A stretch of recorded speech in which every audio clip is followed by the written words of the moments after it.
Good evening, class. This is Mrs. Pender Harrison. Tonight you're taking notes on literary devices. Go ahead and pause the video to set up your Cornell notes so that they look something like this. Your essential question up at the top is going to be, how can an author use literary devices to make his or her meaning? This is actually going to be a part 1 to part 2 videos because we actually have a lot of literary devices, and I want to just give you the couple that we're going to be talking about over the next couple of evenings. So first we're going to start with a metaphor. Some of this should be review, but I want you to take notes on these definitions anyway. A metaphor is a direct comparison. You may remember from middle school that a metaphor is a comparison that doesn't use like or as, but I'd like you to use this definition, a direct comparison. It's much harsher and more to the point than a simile, which is a much softer comparison.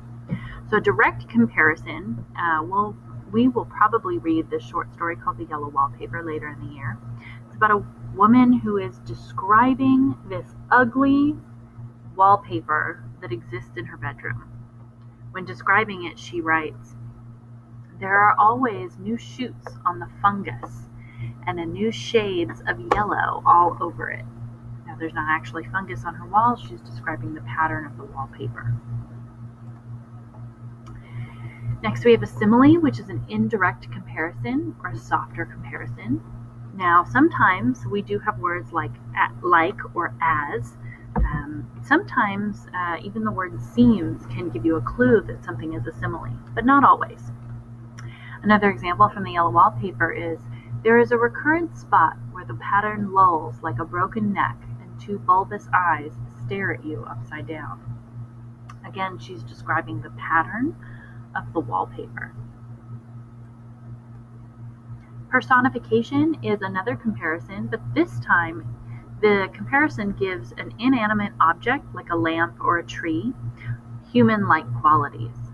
So something like the trees danced in the wind, or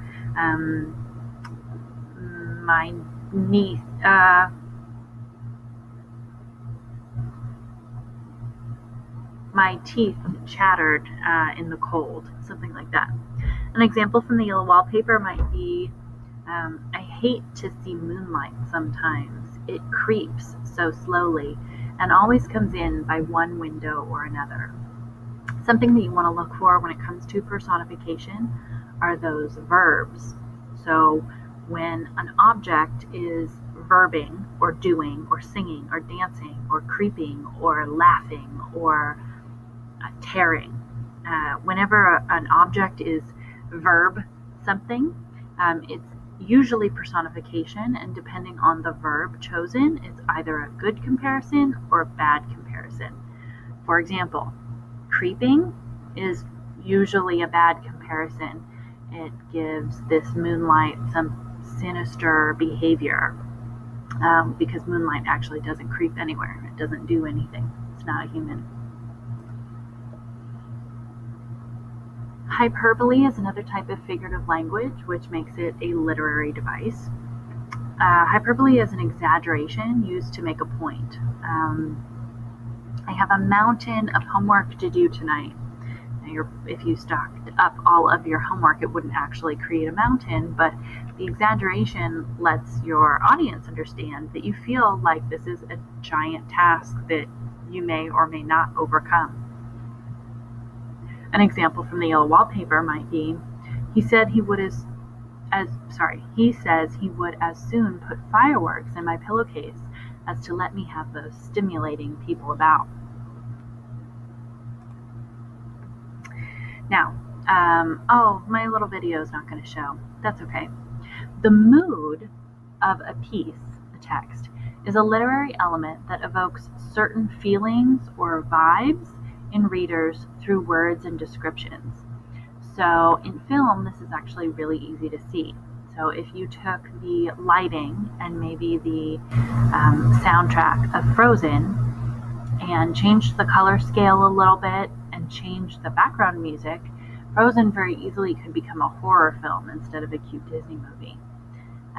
So for mood, you're really kind of looking for the feeling or vibe of the story. Is it supposed to be scary? Is it supposed to be funny? Is it supposed to be mysterious or suspenseful?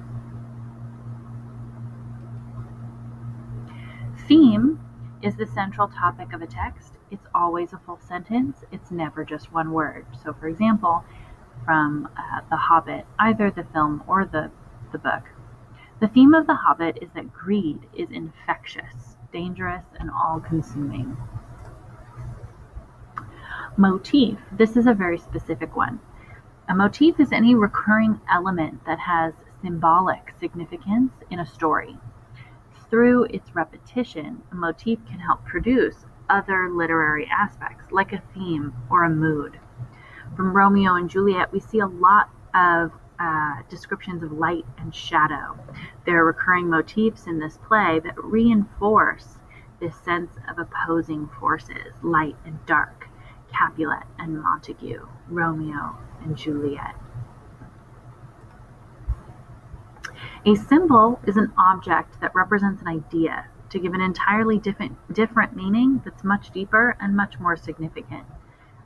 This can be anything tiny from a little object to an entire character. For example, Captain America as a archetypal hero, he symbolizes bravery and patriotism and equality. The modern epic hero. Captain America is a particular character or object, but I can't touch an idea like bravery or patriotism or equality. This is our last one for the evening. An allusion. An allusion is a brief, unexplained reference to a well-known person, a historical event, organization, literary work, or place. So, if I were to say, I've got a feeling we're not in Kansas anymore, I don't actually mean I don't live in Kansas anymore. I'm making a reference to The Wizard of Oz. And I might let my readers know that I'm feeling out of place or that something is new. And it's making a comparison to how Dorothy feels when she first encounters Munchkinland. That's all we have for tonight, folks. We are going to RQ and S these notes tomorrow in class, so you're just taking the notes right now. Have a good night.